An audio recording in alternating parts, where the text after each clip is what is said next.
Hello everyone, हाजिर हुए series के थर्ड पार्ट के साथ, जहां पिछले एपिसोड में हमने देखा था कि हमारे हीरो को सोल बोन नाम का वो पावरफुल स्टोन मिल जाता है, जिसके मेथड को प्रैक्टिस करते हुए वो एक ही रात में ब्रेक थ्रू कर चुका था। पर इस बात का किसी को पता ना चले, इसलिए वो सबके सामने वीक बनने की एक्टिंग करता है। मार्केट में वो जिस शॉप से सामान खरीद रहा था, कुछ दो गुंडे आकर उस शॉप के सामान को बुरा बताने लगते हैं। तभी वहाँ उसी सीनियर की एंट्री हो जाती है, जिससे हमारे हीरो की ऑलमोस्ट फाइट होने वाली थी। वैसे अब तक तो यांग को सारी कहानी समझ आ जाती है, लेकिन वो फिर भी इस कहानी को अंत तक देखना चाहता था। इस पार्ट की स्टार्टिंग में दिखाते हैं कि वो दो बदमाश उस सीनियर सूमो को वहाँ देखने के बाद काफी ज्यादा डर जाते हैं। वहीं सूमो तो वहाँ का सेवियर बनते हुए उन सभी को प्रोटेक्ट करने की बात कर रहा था। उन दोनों चमचों को डरता हुआ देखकर सूमो से कहता है कि तुम दोनों तो हट्टे कट्टे नजर आ रहे हो, फिर तुम लोगों को पॉइजन किसने दिया। अब ये देखने के बाद तो वो मोटू मैन अपने भाई से कह रहा था कि जल्दी से एक्टिंग करो।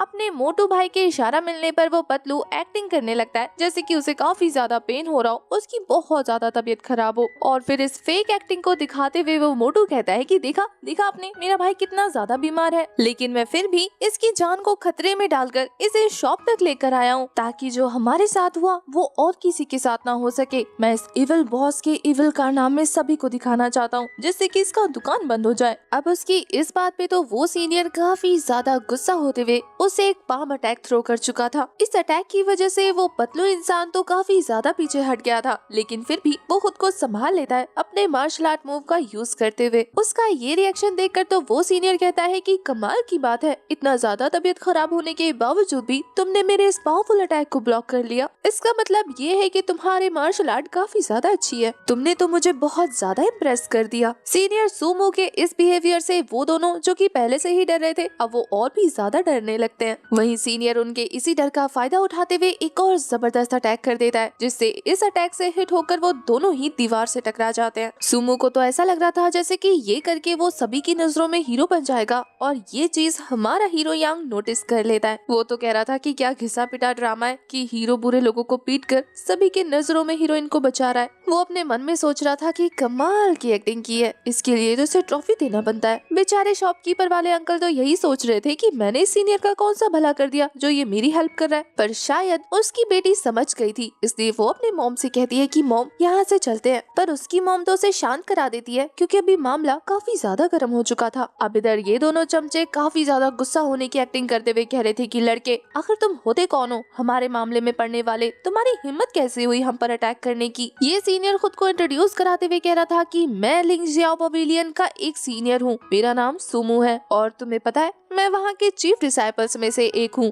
मेरे एक इशारे पर यहाँ तुम्हारी खटिया खड़ी हो सकती है। अब लिंग जियाओ पवेलियन के स्टूडेंट होने का नाम सुनकर तो इन दोनों का रवैया ही चेंज हो जाता है। ये दोनों उसके आगे झुकते हुए कह रहे थे कि ब्रदर, हमसे गलती हो गई, अगर ये शॉपकीपर आपका रिश्तेदार है तो फिर आज के बाद से हम इसे कभी परेशान नहीं करेंगे। ये बोलने के बाद उन्होंने तो अपने हिस्से का काम बखूबी निभाया था। उनका काम खत्म होने के बाद सीनियर सूमो ने आंखों से इशारा करता है कि अब यहाँ से निकलो। वो लोग भी ये इशारा पाकर वहाँ से चुपचाप निकलने की कोशिश कर रहे थे, पर तभी यांग अपनी स्पिरिचुअल पावर का यूज करते हुए काफी स्पीड से उनके सामने आ जाता है, ये कहते हुए कि इतनी क्या जल्दी है। वो लोग यांग को अपने सामने देखने के बाद कंफ्यूज हो रहे थे कि अब ये क्यों आ गया रास्ते में। वहीं यांग तो कह रहा था कि कमाल की एक्टिंग करते हैं आप दोनों, कौन से आर्ट स्कूल से पढ़कर आए हैं। यांग को बीच में टांग अड़ाता देखकर सीनियर सूमो, जो कि इतने देर से रिलैक्स थे, वो काफी ज्यादा परेशान हो जाते हैं। वहीं इधर यांग तो उन दोनों को उठाकर शॉप से बाहर पटक देता है। बेचारे आलू के बोरे की तरह इधर उधर गिर जाते हैं। उन्हें बाहर पटकने के बाद यांग आसपास के लोगों को इकट्ठा करके कहता है कि हम इन दोनों को ऐसे यहाँ से नहीं जाने दे सकते, हमें इन जैसे लोगों को सबक सिखाना ही होगा। आखिर इन लोगों की हिम्मत कैसे हुई एक शॉप में आकर उस शॉप की बेइज्जती करने की। अगर ये आज मिस्टर लियू के साथ कर सकता है तो कल जियांग ग्रोसरी स्टोर के साथ भी कर सकता है। ये कपड़ों की शॉप पे भी उंगली उठा सकता है। अगर इसकी हिम्मत आज बढ़ गई तो ये कल को आप सभी पर उंगली उठाएगा। यांग की बात सुनने के बाद उन सभी शॉपकीपर्स की आंखें खुल जाती हैं। वो यही सोच रहे थे कि ये तो सच है कि अगर आज ये झूठ बोल रहा है और मिस्टर लाओ को फंसाने की कोशिश कर रहा है, तो ये तो कल को हमें भी फंसाएगा, और हम मिस्टर लाओ जितने लकी थोड़ी ना है कि हमें कोई बचाने के लिए सीनियर आ जाएगा। इसलिए यांग नाम का ये लड़का बिल्कुल ठीक है, हम इन दोनों को ऐसे बचकर यहाँ से जाने नहीं दे सकते। ये बोलने के बाद भीड़ उमड़ जाती है। वो काफी ज्यादा गुस्से में लग रहे थे। सारी की सारी भीड़ उन दोनों के खिलाफ जोर जोर से नारे लगा रही थी। यहाँ बेचारे सीनियर सूमो का तो गला सूखने लगता है। उसकी चाल अब उसी पर जो उल्टी पड़ रही थी। उसे समझ नहीं आता कि अब इन दोनों को कैसे बचाऊं? कहीं पिटने के डर से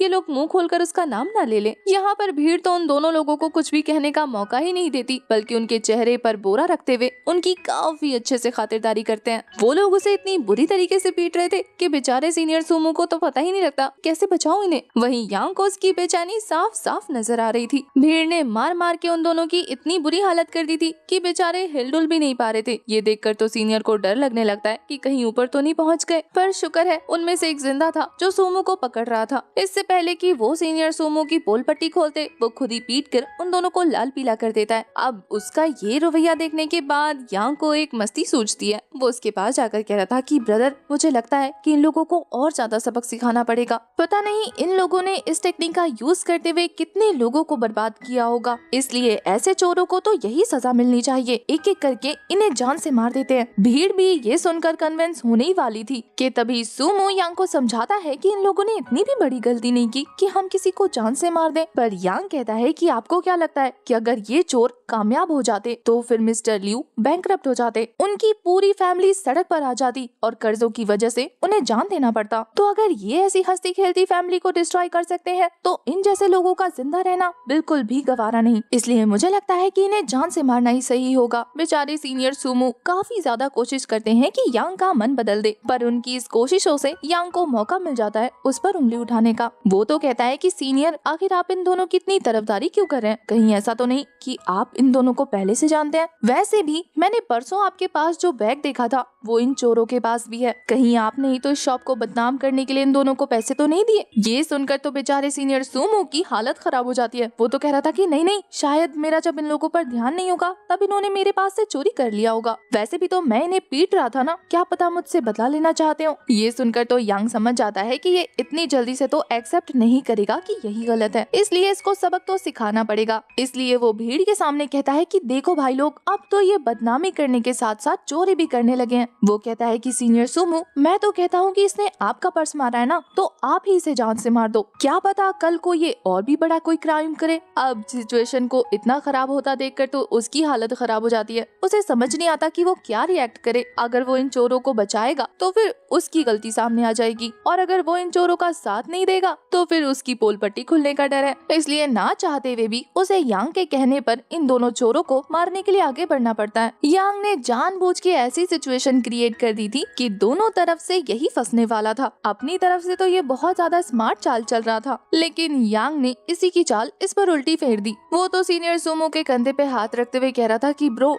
जाओ और जाकर मार दो इन्हें जान से। अब ना चाहते हुए भी दिल पे पत्थर रखकर सुमो को इनमें से एक को मारने के लिए आगे आना पड़ता है। अब ये चोर ये देखने के बाद कि ये बंदा उन्हें फंसाकर उन्हें ही मारने वाला है, वो काफी ज्यादा भड़क जाते हैं। वो सुमो से कहते हैं कि हमें फंसाकर तू हमें यहाँ पे मारने आया ताकि तू हीरो बन सके। वो चिल्ला चिल्ला के वहाँ मौजूद सभी लोगों को बता देता है कि इसी इंसान ने हम दोनों को पैसे दिए थे ताकि हम राइस शॉप में आकर पंगा खड़ा कर सके, और ये हमें डरा के भगाने की एक्टिंग करते हुए सभी के सामने अच्छा बन जाए। हमने इसके ऑर्डर पे इसका काम पूरा कर दिया, अब ये सभी के सामने हमें फंसाकर खुद बच के निकलने की कोशिश कर रहा है। सुमो को समझ नहीं आता कि आखिर वो इन दोनों की बात का क्या जवाब दे, और वो इन दोनों की बकवास से काफी ज्यादा गुस्सा हो चुका था। इसलिए वो अपनी मुट्ठी बंद करते हुए कहता है कि क्या बकवास कर रहे हो दोनों। वो आसपास के लोगों को कन्विंस करने के लिए कहता है कि अब ये दोनों मरने वाले हैं ना, इसलिए मेरी बुराई कर रहे हैं। पर वो चोर्स तो ये देखने के बाद कह रहे थे कि देखा आपने अब कैसे अपना पत्ता साफ कर रहा है। हमने तो आज से पहले इस राइस शॉप का नाम भी नहीं सुना था, हम तो कहीं और से सामान खरीदते हैं। यही बंदा पैसों की पोटली लेकर हमारे पास आया था ये रिक्वेस्ट करने कि वो राइस शॉप की लड़की से प्यार करता है। उसके फादर को इम्प्रेस करने में उसे हमारी हेल्प चाहिए ताकि वो हमारी हेल्प से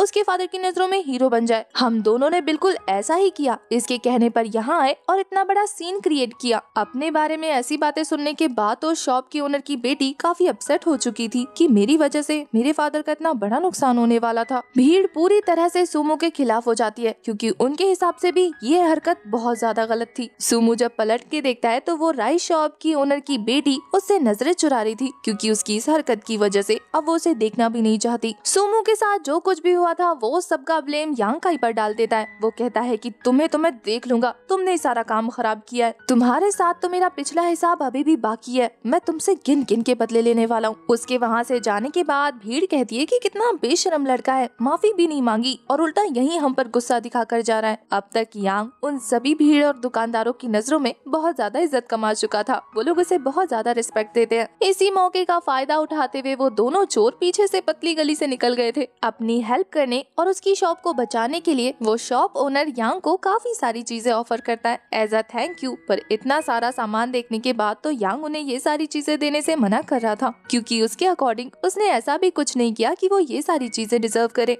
इसके अलावा वो माउंटेन में रहता है तो ये सारी चीजें तो वो खुद ही उगा लेता है। शॉपकीपर की बेटी को देखकर ऐसा लग रहा था जैसे कि वो यांग को पसंद करती हो, इसलिए वो उसे दिल से थैंक यू बोलती है। यांग बेचारा जो इन सारी चीजों से बेखबर था, वो शर्माते हुए कहता है कि इतनी भी कोई बड़ी बात नहीं थी, आप लोग सच में बहुत ज्यादा कर रहे हैं। शॉप ओनर अपनी बेटी का ये रवैया देखने के बाद समझ जाते हैं कि वो यांग को पसंद करती है। शॉप ओनर क्या, कोई अंधा भी देखकर बता देगा कि वो उसे पसंद करती है। यहाँ वो ओनर कहते हैं कि यांग, आज जो तुमने हमारी मदद की है, कहीं उसकी वजह से ये सीनियर सुमो तुम्हें सेक्ट में परेशान न करने लग जाए। पर यांग उन्हें रिलैक्स रहने को कहता है कि आप फिक्र मत कीजिए, हमारे सेक्ट के अपने रूल हैं, वो वहाँ पर ज्यादा दादागिरी नहीं कर सकता, चाहे वो मुझसे कितनी ही नफरत करने लग जाए, वो मेरा वहाँ पर कुछ नहीं बिगाड़ पाएगा। ओनर कहते हैं कि मुझे तुम पर यकीन है कि तुम सारी चीजें संभाल लोगे, लेकिन फिर भी हमारी फैमिली की खातिर तुमने इतना सब कुछ किया है, इसलिए थोड़ा सा ख्याल रखना, एक्स्ट्रा केयरफुल रहना। मैं नहीं चाहूंगा कि हमारी फैमिली की वजह से तुम्हें कुछ भी हो। उन लोगों को अपनी इतनी ज्यादा फिक्र करता हुआ देखकर यांग को काफी अच्छा लगता है। वो कहता है कि आप बेफिक्र रहिए, मैं आगे से एक्स्ट्रा केयरफुल रहूंगा। इन्हीं सारी बातों के दौरान वो शॉपकीपर की बेटी अपनी मॉम को इशारा करती है कि वो यांग को रोक ले।